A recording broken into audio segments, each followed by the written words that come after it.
Hi everyone, V here and welcome back to Snoot Game mods. Now, last time we went through quite a bit of fun in Moe's Pizzeria. And we stopped, I believe, halfway through, unless this mod is way longer than I anticipated. I mean, if it's the same length as Fishing Trip, then it might be still quite a little bit in front of me. I mean, quite a little bit left in front of me. One way or another, let's not drag it any further and take a look what's going to happen.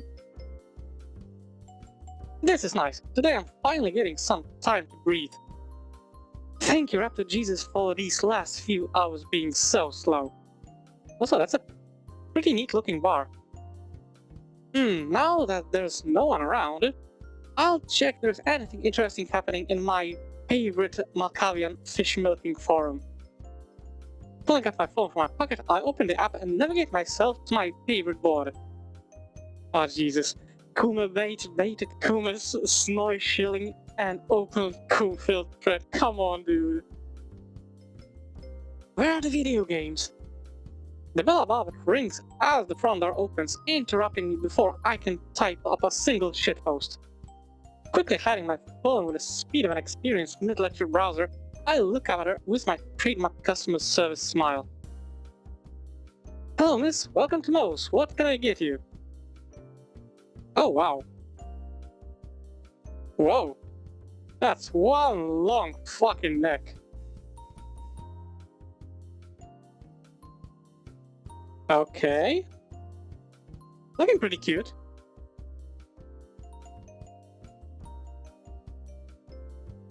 Wait, what?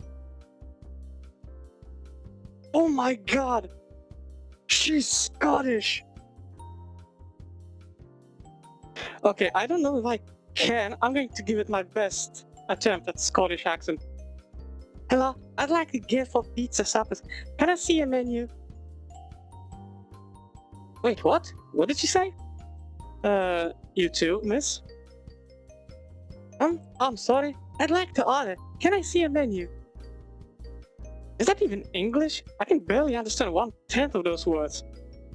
Yes, this is a pizza place, miss. Oh my god, you are an idiot, Anon. She looks at me with a confused look on her face. Hi, I'm Nas's pizza place. I want to order one. She's starting to look annoyed at my lack of understanding for her esoteric ramblings. Dude, pizza. Yes. Hi.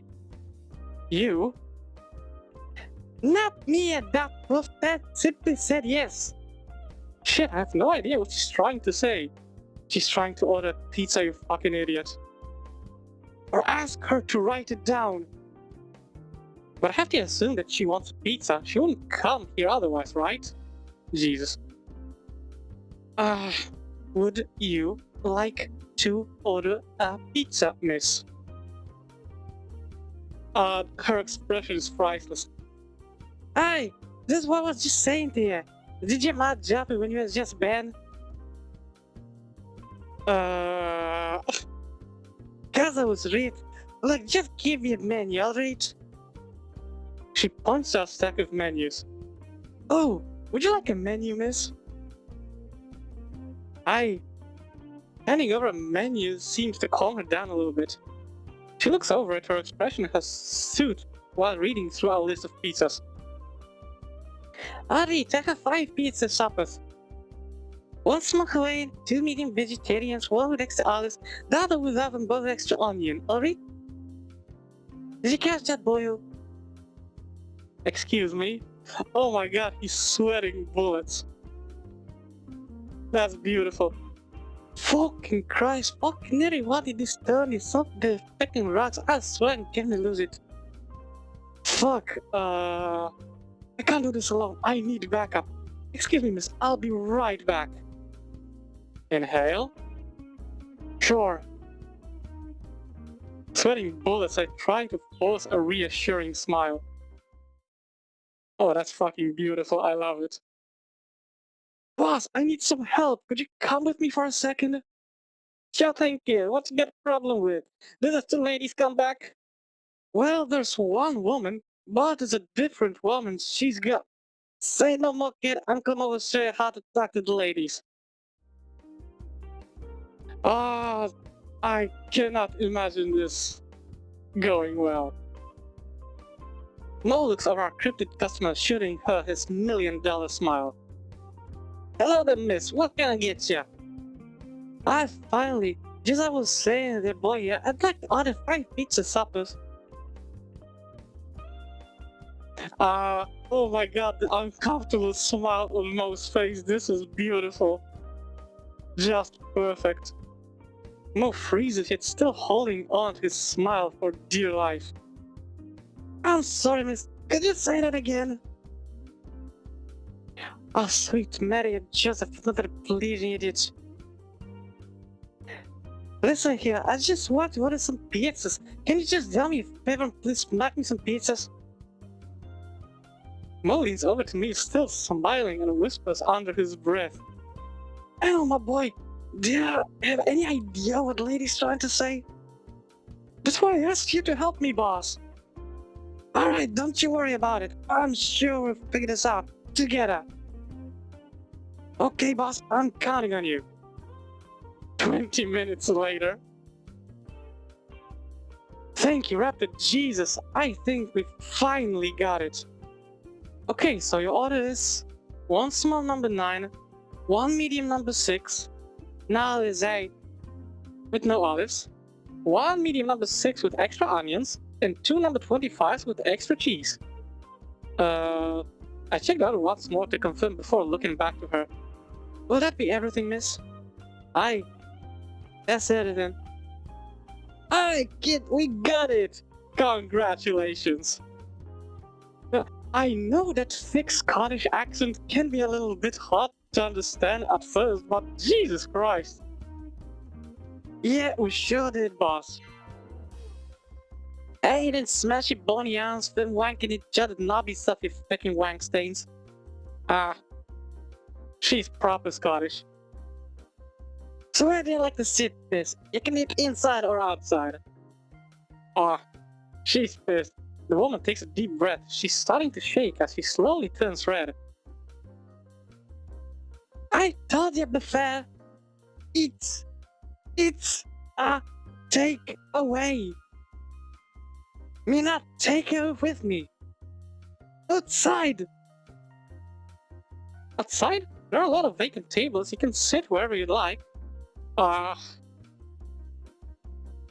The chance of being killed by a cryptid is low, but never zero, especially not now. Their expressions are priceless. Take away, box. Box, we got you, miss. Ollie, prepare the latest takeaway. Guess the fixing a payment. Another sigh, of course. Sweating and tired, I start to punch the numbers into the register. Alright, so your order totals $50 with our 5 pizza discount coupon. Taking a payment out, I can see how she's also tired from all of this. Please take a seat. Your order will take about 15 minutes. She walks over to the biggest table we have, resting her neck on the massive slab of oak. Kinda cute. After another 15 minutes of taking orders and serving our customers, Polly hands me the boxes. Godspeed, kid. You too. Polly gives me a pat on the back before heading back to the kitchen as I walk over to the lady at the table. Here's your order, miss. Handing over the 5 boxes, it's like the weight of the world is lifted from her shoulders. Finally, took you long enough. Have a nice day, come again soon. Alright, big thanks to you, monkey man. You too, miss. Nope. No, don't. Her expression drops, she gets up, taking the boxes and heads out while she curses under her breath. You manky knob sloppy reprobate, nothing but a puffed mink. Jesus. She was mad. That's one fiery gal, I tell you, my boy. Good thing she went and fetched me. Together we're better than each other. We'll be on our lonesome. Yeah. She was this close to flipping her lid and strangling us, kid. Damn, boss. Have a little faith, almost got some first-hand experience when it comes to things like these. Pulling down his collar, he reveals a scar on the back of his neck. Ouch. Together with your cryptological skills and his chance of mine, we did it. I'm not a happy customer. I don't know, boss. She looked pretty annoyed when she left. Details, my boy, details. Bada bing, bada boom. Speaking about nothing yet, what language did you two speak to each other? I'm about 80% sure that we spoke English. That was English, just with a very thick accent. I think. Moe's grin fades, shock and panic course through him. That was English, Renan? Yes, it was. Yes, it was. Thank God the next day wasn't as bad. Just a regular Thursday. A slow day turning into a slow night. Everything's in order and I'm just getting paid to shitpost on a Flemish dairy management forum. Oh. How did I not hear the bell? How is he just here? Mr. Spears, how are you doing today? Mr. Moose, how nice to see you. Enjoying your spring break? Having fun working through it, I guess. Who needs a beach vacation, am I right? Spears nods and grunts. It's not every day you get to see a teacher or principal outside of a school setting. It's easy to forget that they're not locked up in the school building. Fair point, beach vacations are overrated. Loitering in the sun only gets worse as you get older, I tell you. I think that joke went over his head. You're spending the best years of your life right now. You've got to grasp your opportunities when they show themselves. Man, if this is the best part, I can't wait to see how it'll get worse. Anyways, are you here for pickup or dining in, sir? Oh, dining in. Going to need a table for two. Preferably outside if possible. Oh, and mind if I have two menus? No, not at all, sir. Here you go. Thank you. Spears tugs the menus under his arm and leaves. Right out the door. As Spears leaves, the bell again fails to indicate that the door opened. Which is weird, since it's a mechanical bell. Literally, it is just hanging in the door. What? Okay, that's actually either impressive or unsettling. I saw him stare at it menacingly for a second before leaving. Okay. After a few minutes, Spears returns inside. We've decided. We left a table for two outside, the house red, and a $50 charcuterie board entree. Outside? A night out with the missus, sir. Only so many nights in the summer, Anna. We better treasure them. 1 second. The customer is always right, but we've only got tables inside. Do we even have the proper permits to serve tables outside? I head off to confirm things with Moe.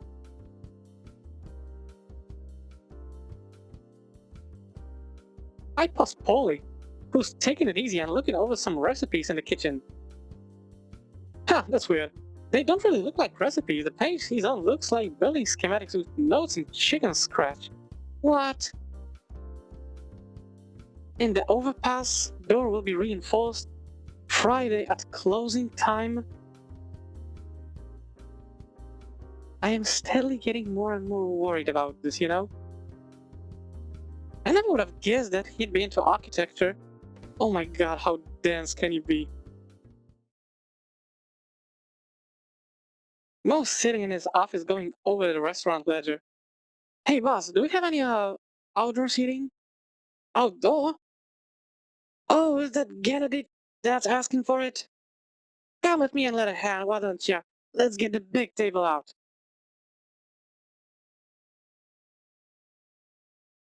Hey kid, have you heard anything about what happened earlier?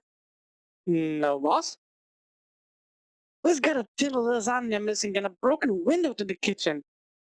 Who in the hell would broke a window just to steal a lasagna? No idea, boss. These things were more safe for work. I hate it when hooligans get into our place. If I get my hands on them, they'd be real sorry for what they've done. Okay, I'm not quite sure. Right, okay. Oh, I'm sure about that, boss. Like I said, this is... I'm still getting the image that really Moe has some weird ties. And the pizza is just a front, but it's also vague. Moe drags me with him further back into the restaurant to a considerably hidden room stowed away in a corner. There's a menagerie of tables and chairs in various sizes, some really large and some really small. Ha, boss, what are these chairs for, ants? Nah, them's the seats for sizably challenged patrons. You know, shorter and taller folks. Ah, alright. Here, help me move this here table. Moe picks it up with no effort. When I try to assist, I realize it's really fucking heavy. He's practically hoisting the table by himself at this point. Even with all my strength put into it, I can barely assist. I'm gonna need you to push it up to get over this bump. Already out of breath, I know and steel myself.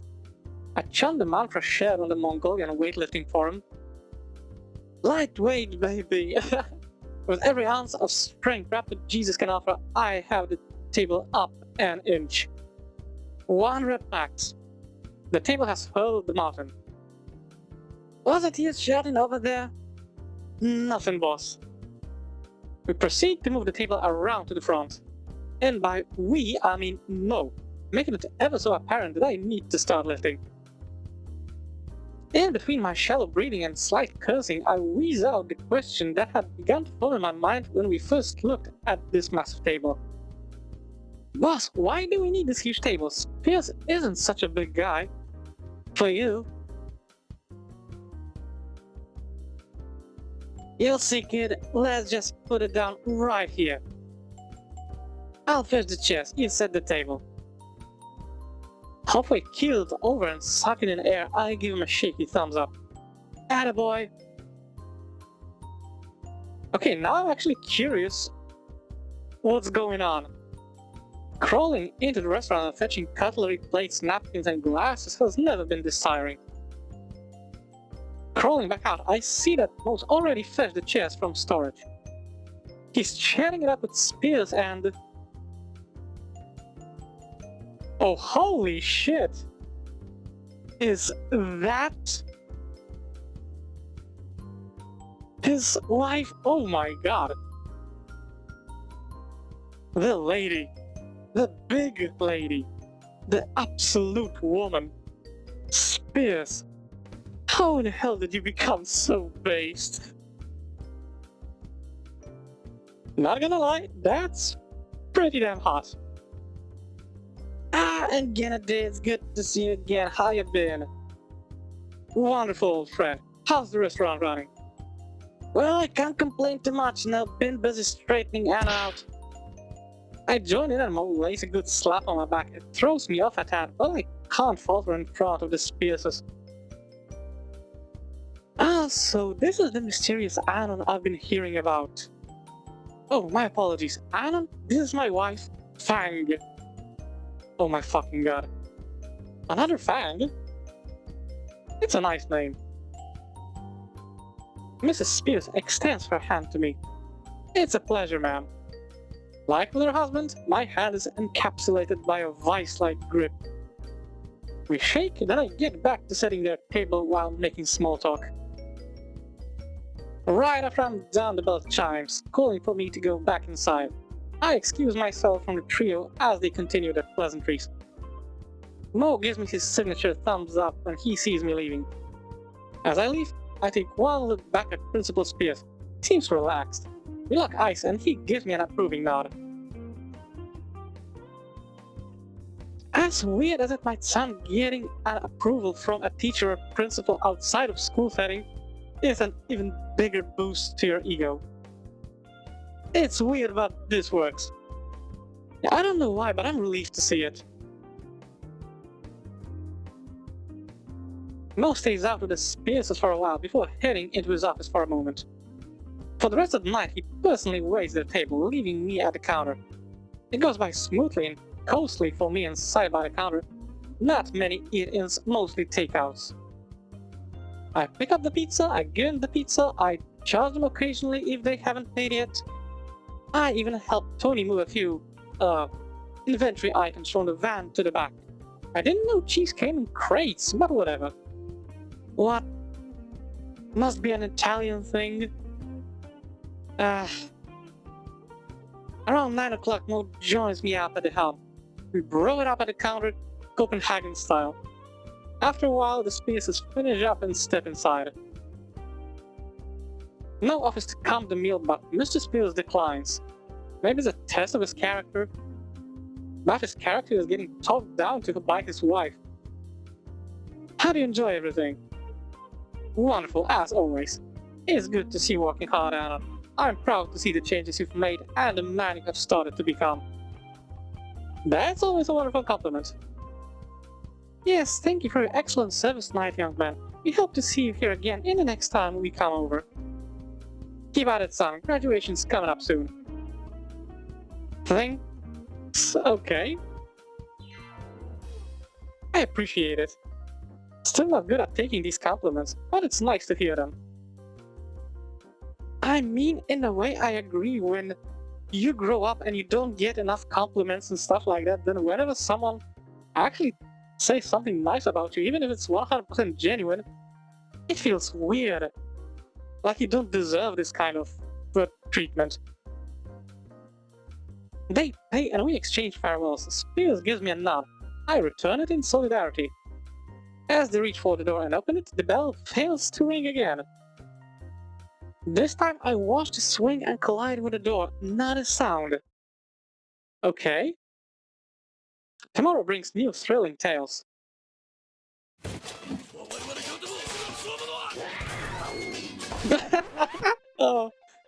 Oh, my favorite sound effect. Then again, almost all of the Ed and Eddie sound effects are freaking amazing, and Sumawa is amazing. Okay. So there's an angry trigger standing in the middle of the restaurant, shouting about how there are traces of tomatoes on her pizza, even though she asked specifically for there to be no tomatoes.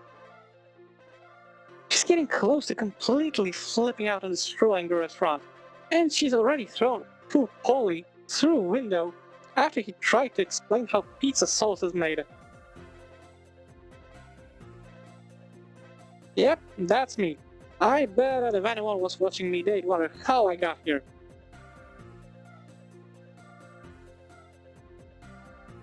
Alright, so that's one VeggieTale with extra everything except for tomatoes.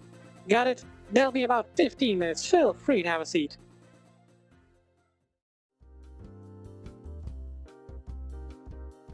Wait, that's it? That was a little bit anticlimactic. Alright, Moe's out on an errand, Tony's trying to desperately make a new pizza before this lady explodes, and Paul is just flown through the air and crashed through the window to the Chinese restaurant on the other side of the street. Holy shit. I can hear threats of poor Polly getting strung up over bamboo sprouts. Think fast, Alan, you can do this.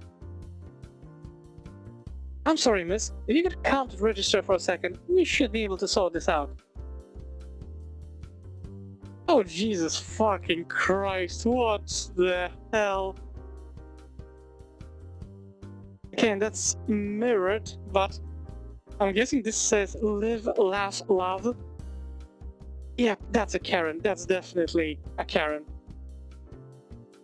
The raging berserker turns her gaze to me as she starts to strike toward the man who ruined her meal. Panicking completely, I realize I can't do this. 10 yards away. At this point, what could I even do to salvage this? 5 yards away. I pray to anyone that could be listening. Son Goku, Viagra Man, Raptor, Jesus, Ron, Paul, please save me! 0 yards away. She leans in over the counter, bloodthirst emanating from her. Almost as terrifying as Trish. I lean back as far as I can so as not have my head in chomping range should she lunge. Ma'am, has anyone really been far even as decided? Are you fucking kidding me, going with the confusion route? Her look of anger is slowly starting to turn into one of extreme confusion. Tears even go on to do look more like... Oh, love it. Good lord, I can't even talk straight when I'm rattling from fear like a tin can in a washing machine. But my inane ramblings keep her busy for long enough that I soon hear Tony approaching. Hey kid, I got Lady Spy right here. Tony, you're a lifesaver. Bam! Pizza time! Here you go, man. A vegetarian without any tomatoes whatsoever. They haven't even looked in the direction of the spy. Harumping, she folds her arms, still staring at me. Oh my god, she wants to have stuff comped. And a compensatory coupon for 2 free pies on the house, as an apology for the misunderstanding and all the trouble it has caused you. Her icy gaze slowly melts as she takes the coupons in one hand and the takeaway box in the other. Of course, the pie is free this time. Thank you for your patronage and welcome back soon. If I still have to pay for the extra pies with my own salary, I'll put everything on this gamble. Oh god, with a gleeful expression she thanks me for the extraordinarily good service. Somehow a $10 bill manifests in my... Whoops. God damn it. Sorry. I'm doing this again. I'm keeping my hand on my mouse and accidentally clicked the right mouse button. Sorry. Somehow a $10 bill manifests in my shirt pocket as she winks at me before she leaves, skipping away as light as a cloud. The rest of the shift goes along relatively well. Then Moe calls me into his office once we've closed for the day. Okay. And he's not smiling. He's got a grim expression on his face. This can't be good. Now, Anon, about your behavior today. I'm so very sorry, boss. Oh. Oh my god. I can't see past words you've gone and done. You understand me, right? Holy shit. Fear starts to set in. I've ruined his life's work and his reputation. Would I even get a chance to say goodbye to Fang? I understand, boss. Very good, that makes this easier for the both of us. Now bagging boys, let's pull him in the van. What the fuck? Polly and Tony take a quick step toward me. Before I can do anything, a rack has been shoved in my mouth and a black bag is pulled over my head. Holy fuck. I didn't even get a chance to scream. They zip tie my hands and feet before dragging me out through the back doors to the parking lot. I get tossed into the back of the delivery van, and I hear Moe and Polly get in the front seat while Tony heads after the company Toyota. The van shifts into gear with a gashunk and we head off. I can just barely hear Polly and Moe talking over in the front seats, but I can't make out what they're saying. This cannot be how we die, come on. I lay in the back of the van for what feels like an eternity. I can smell rust in my own sweat intermingled with the diesel fumes that the half-broken catalytic converter emits. Then we come to a halt. This is it. Don't get scared now. They lift me up. I can barely resist. The two of them together have no issue whatsoever with handling me. They carry me off, but this trip is a lot shorter than the previous one. I can hear the ocean close by. Holy shit.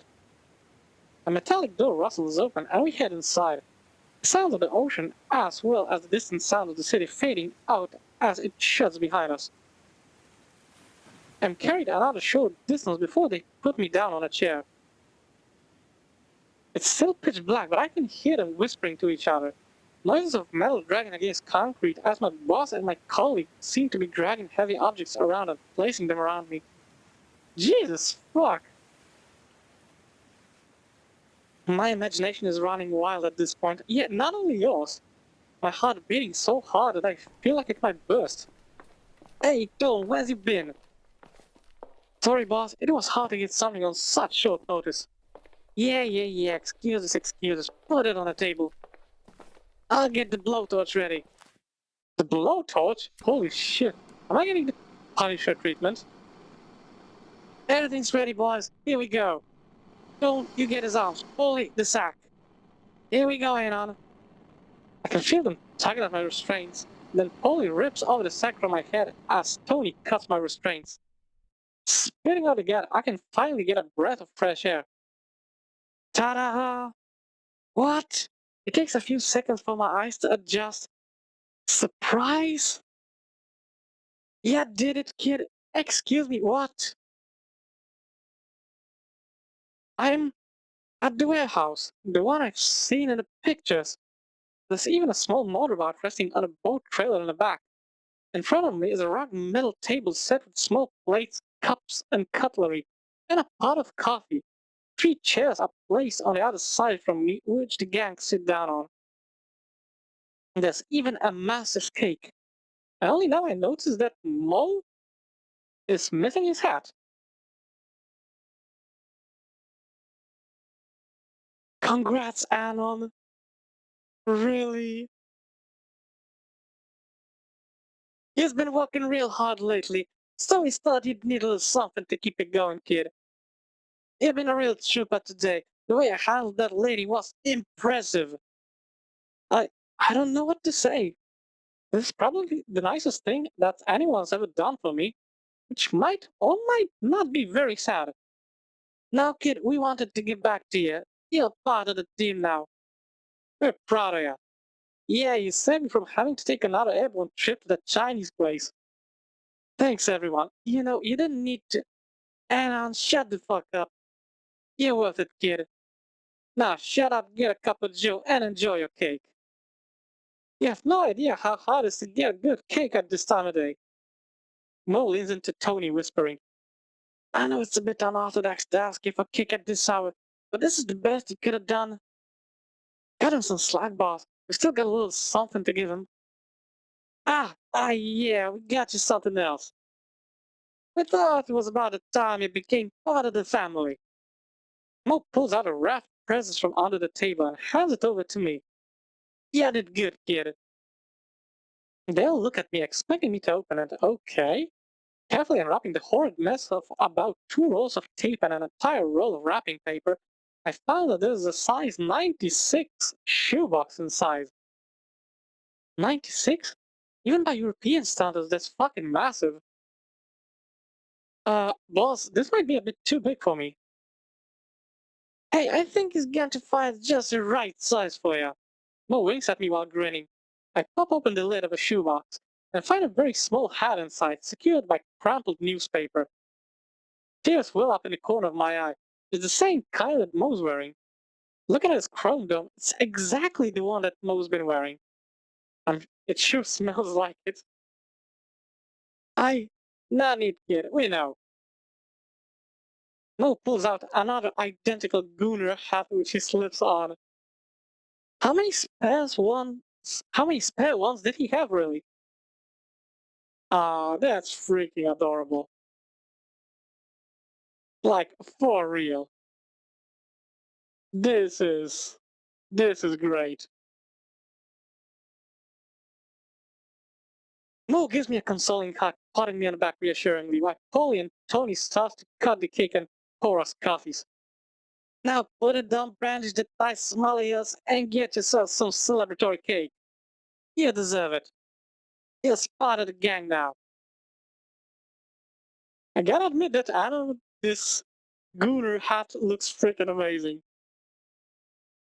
Being celebrated like this is something else. Is this what it feels like to have a family? I mean, a proper family. Yes, it is. Retelling the warehouse scene to the gang brings tears to their eyes. And to mine, even if I'd never admit it. Wow, you're really becoming a gooner, huh? Seems like it. You're going to become an honorary Italian. Maybe they'll set you up with a passport too. Reed seems to think deeply about something. I could use a man with an European passport. You're not involving my boyfriend in your shady business. He's a grown man, he can do what he wants. Now if you want to make some real money, you got my number. Of course, Reed, of course. For now, let's just focus on getting our shit together before we're supposed to have our next show. Finally, something that I agree on. Reed, promise to go easier on the drums this time. Alright, don't consider me a misunderstood genius in 50 years or so. Save me a chapter in your memoirs. Keeping on bickering, they return to practicing. I take the opportunity to sneak away now that they're busy. I'll be able to take a quick nap before the next class. And I won't have to embarrass myself by telling any more stories. The rest of the week passes without anything particular happening. I managed to invite Rosa and Stella to the open midnight. Well, Stella invites herself when she overhears me mumbling about the show and Rosa decides to come along. That still works. At the same time, the band's too busy writing their new hit songs to bother me. Fang and I managed to grab a few moments together, but her heart's with the band. Then it arrives. The night of nights has come. I mean, they already did this once, so... I really hope that this show goes well. The last time they played here went fine, but I always felt as if just one thing had gone wrong, then it would all have gone to hell. The whole gang's on a hair trigger. But now they were starting to relax, even if only by a little. So, how are you feeling about tonight? Man, the same as every time you play. I got a good gut feeling, no sweat. You've always got a good gut feeling with how much coffee you consume. You know it. Please stay focused. We've built up a little bit of a reputation since last time. I don't want us to lose it. You'll do fine. I believe in you. Oh yeah, last time you didn't even believe in our cable management, Skinny. I have to tell you also that you wouldn't mess with it. Cut him some slack. He meant well. And in the end, we did not mess up the cables, so please, Trish. He tried to sabotage our concert. Fuck you too. But he fucking didn't, so chill. He's part of the gang now, don't act like such a bitch. I'm not acting like a bitch. He's my boyfriend, I won't stand this shit any longer. Over and over and over again, shut the fuck up for once. Oh, holy shit. But, you know what, from one side it's kind of sad to see that Fang was pushed to get so angry. But from other side it's actually nice to see our GF stand up for us. So, a little bit of mixed feelings over here. There's an awkward silence as Trish gathers herself. Reed just stares at his feet. People are moving past us, screaming towards Moe's. Wait, those silhouettes... I recognize some of them, sorry. I'm pretty sure one of them was the teacher from the magic school bus. And another one is fucking Fat Albert. Yep. Jesus fuck.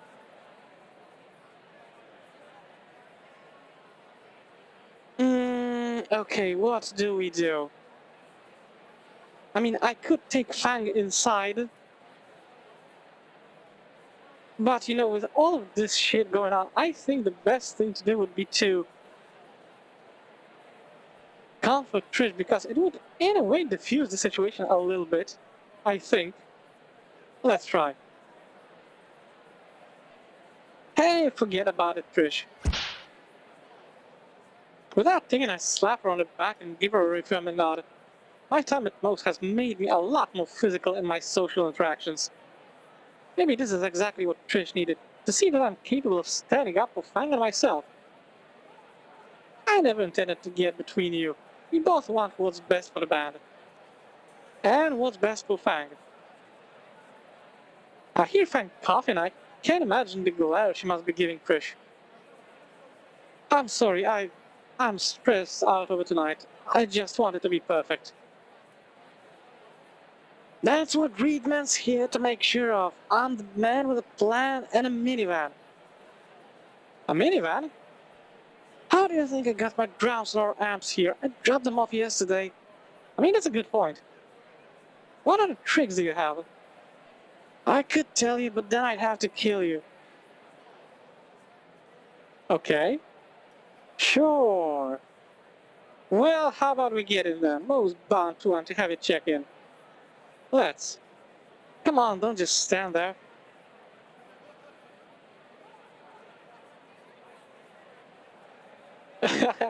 Trish looks at Reed, waiting for him to acknowledge their efforts to go inside, but settles on just grabbing his arm and dragging him along.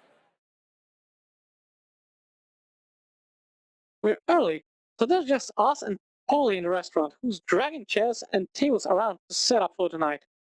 He waves and greets us as we pass, juggling one of the tables to free up his hand to do it. We greet him back before we head towards the office where we can hear Moe talking to Tony about tonight's plans. So what we got are a lot small fries trying to make way up the food chain, you dig? She's part of the family for Pete's sake, that's why they's got to be the first on stage. But we've got a couple big name locals too.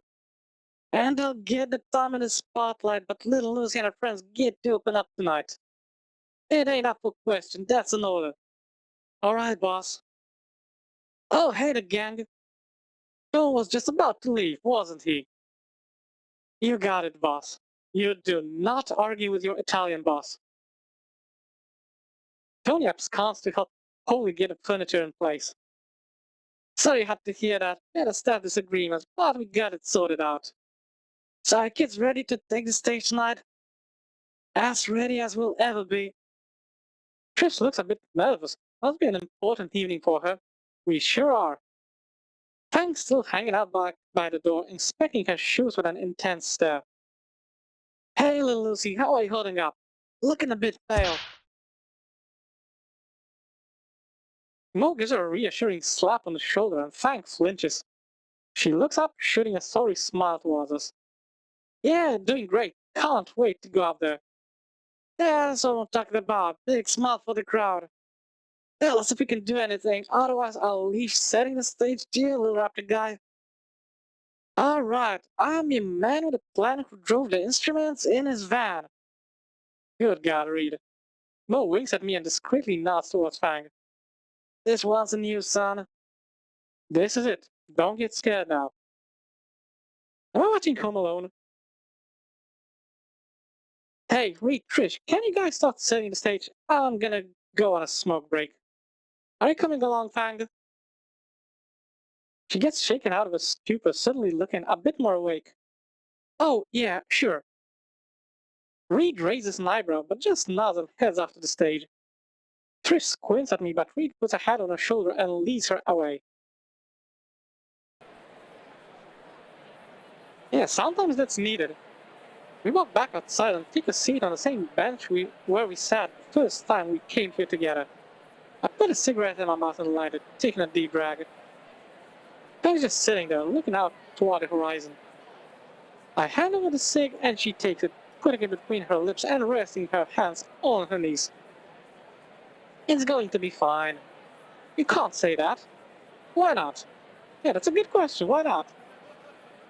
Because you're not the one going up there with all these expectations weighing you down.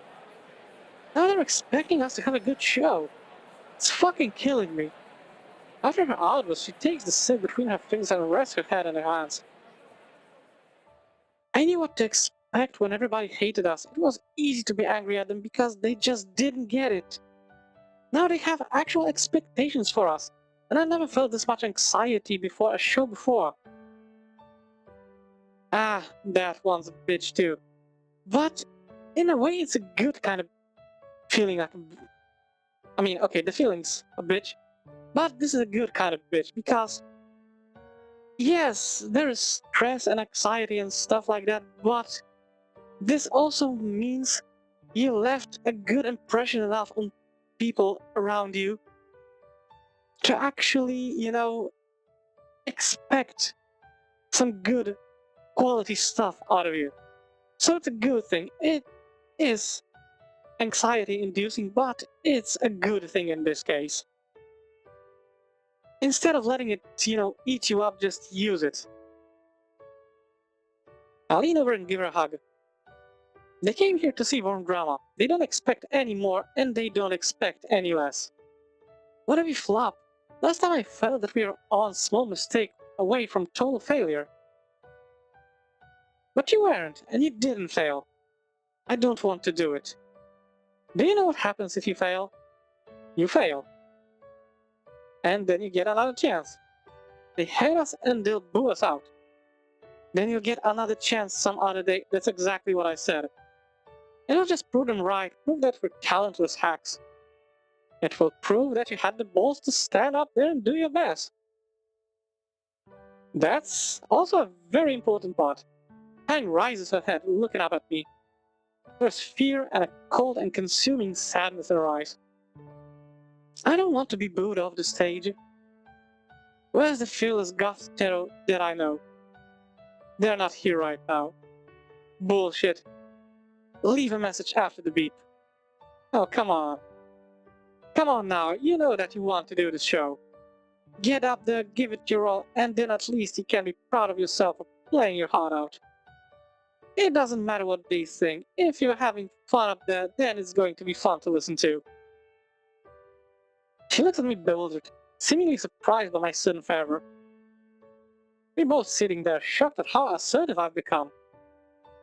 Most cocksure go-getter attitude really has been rubbing off on me, and that's a good thing. Fang regains the spark in her eye, straightening her back and throwing the cig away. Alright then, let's fucking go. She gets up, pulling me with her. Reed and Trish should be done setting up. Let's get you ready. Fang nods, then we head back inside.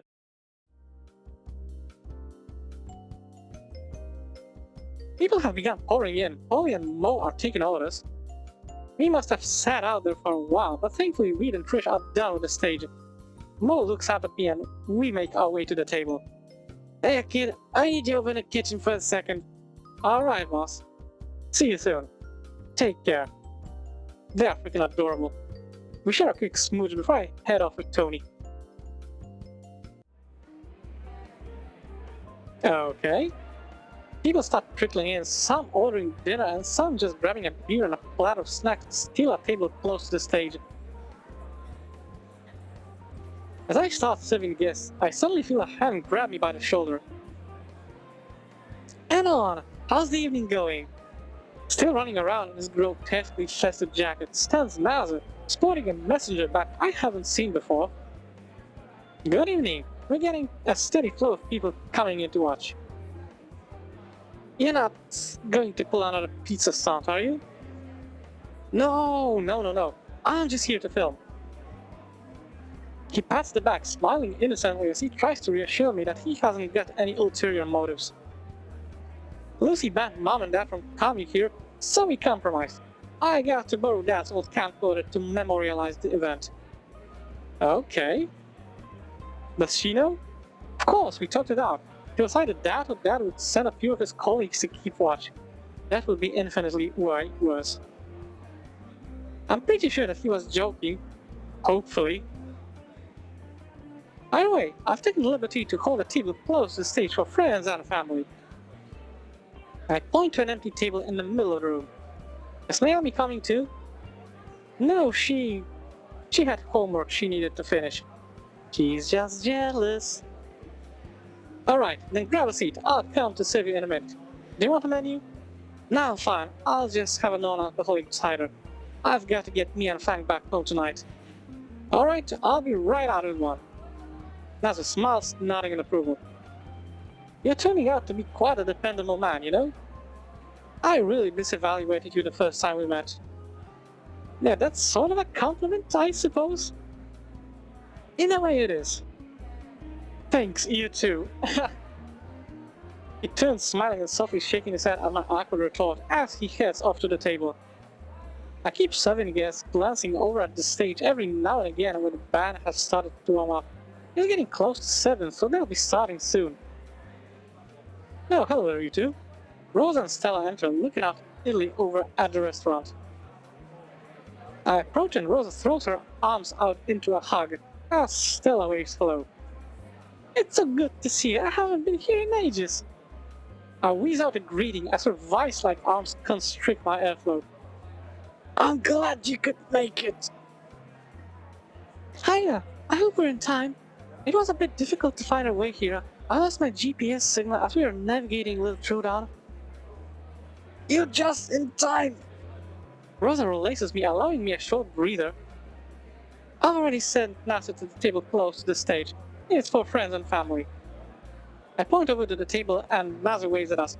He's in the middle of setting up the tripod for the camcorder. Can I get you anything? Do you have Ramuna? Of course you would want the weeb drink. Corona Cero, por favor. Stella's tarot cards must have tattled on me. I've already set up most with a weeb drink. I just asked Moe to acquire some since he gets a mass discount from the distributors. I was planning on keeping it for myself, but the customer always comes first. Got it, I'll be right out with them. I'm so used to navigating the bar by now that it's become a second nature to pour up and bring out the drinks. I saw my friends who started chatting about life and the band. It's nice to see everyone gathered, enjoying themselves. Tony's heading up on stage, checking in on the band. They seem to be talking about the show, but I can't hear them over the crowd. When they seem to have come to an agreement, he gets over to the mic. Good evening, people. Welcome to this here open mic night. I'm your host, Tony. Get a plate of gabagool and some beers. My friend Polly will be manning the bar. Points over to the bar where Polly's filling up some tankards with beer. Now let's welcome the first band of the evening, Warm Drama. The crowd cheers as Fang walks up to the mic. I almost can't believe it. This is a far cry from the hail of insults they suffered back in the auditorium. We're Warm Drama and we're here to rock this joint. She quickly looks back at Trish and Reed, who nod. Grabbing the mic stand, she takes a deep breath. We lock eyes. Her nervosity is absent. There's confidence radiating from her. Now that is the Fang that I love. 1, 2, 3, go! Once again, it looks like Reed is having a seizure. The show goes on without a hitch and the crowd is loving it.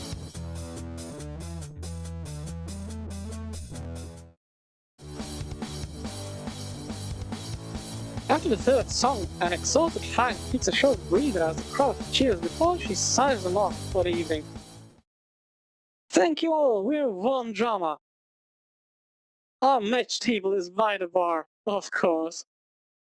I look over to the bar where Reed has suddenly appeared with a bunch of merch. Damn, he works fast. I didn't even see him slip off the stage to set it up. Fang and Trish get off the stage as the next band heads up to take over. The Purple Menace and the Punk Terror chit-chat as they walk towards our table. Fang's all giddy and almost jumping with glee. Some people in the crowd greet them or stop them to share a few words. I'm so proud of her. Tony gets back up on the stage and starts introducing the next band. Finally, having navigated the crowd, Fang sits down next to me while Trish takes a seat opposite to us. Great work up there, you killed it. You know, it felt great. Thanks for talking some sense into me. I'm just a humble worker bee. You did all the heavy lifting up there. Maybe you'll get an even bigger gig from this, you know? Someone that knows someone leading to a bigger venue. Fang interrupts me by shushing as she puts a finger in front of her lips. Oh yeah, the next band's starting up. I'm proud of just doing what we're doing. Ah, lovely. This is it, guys. You don't need to have the best songs or play in the biggest venues to make it as an artist. You just need someone that will passionately listen to you. As long as one person has been touched by music, moved by my art to better themselves, I feel like we've made it. We're all going to make it. This room feels all too empty. I'm Moe Job, and of course, as Sopranos. Though I'm going to skip the credits because I am not quite sure if this is a copyrighted music or not. So, sorry, like I said, not sure if this music is copyrighted or not. I do not want to risk it, sorry.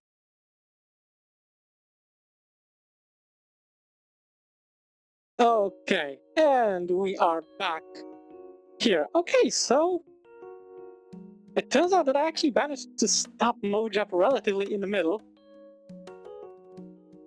Okay, so considering that it's been almost an hour, I believe this would be a good place to wrap this up. And this leaves me with just one mod left, one that a ton of people were recommending to me. And to be honest, I cannot wait to get into it. But for this, we will have to wait until the next episode. Because, unfortunately, this one is coming to an end. I really hope that you enjoyed it, and as always, I will see you in the next video. Have a great one!